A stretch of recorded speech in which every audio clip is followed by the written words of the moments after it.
এক যুবক একদিন কাইন্দা দিছে, বলছে হুজুর কোনদিন মনটা চায় 12 ঘন্টা ডিউটি করে আইসা কেউ নাই, এক গ্লাস পানি আগায় দিব, নিজের পানিটাও নিজে।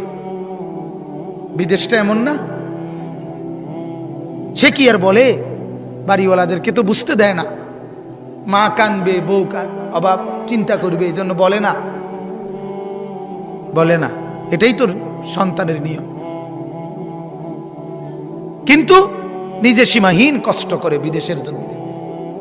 আমার কষ্ট লাগছে দেখে। আমি হজ উমরায় গেছি যে সৌদি আরব, আগে কতবারই দেখছি এরা নিয়ে যায় দাওয়াত দিয়ে দিয়ে তাকে রুমে, এই ছোট্ট গদ্দুর জায়গার মধ্যে কষ্ট করে থাকে।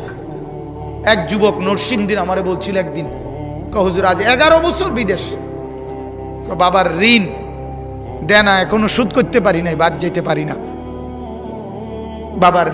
এক যুবক একদিন কাইন্দা দিছে, বলছে হুজুর কোনদিন মনটা চায় 12 ঘন্টা ডিউটি করে আইসা কেউ নাই, এক গ্লাস পানি আগায় দিব, নিজের পানিটাও নিজে। বিদেশটা এমন না? সে কি আর বলে? বাড়িওয়ালাদেরকে তো বুঝতে দেয় না, মা কানবে, বউ অভাব চিন্তা করবে, এই জন্য বলে না, বলে না। এটাই তোর সন্তানের নিয়ম। কিন্তু নিজে সীমাহীন কষ্ট করে বিদেশের জন্য। আমার কষ্ট লাগছে দেখে। আমি হজ উমরায় গেছি যে সৌদি আরব, আগে কতবারই দেখছি এরা নিয়ে যায় দাওয়াত দিয়ে দিয়ে তাকে রুমে, এই ছোট্ট গদ্দুর জায়গার মধ্যে কষ্ট করে থাকে।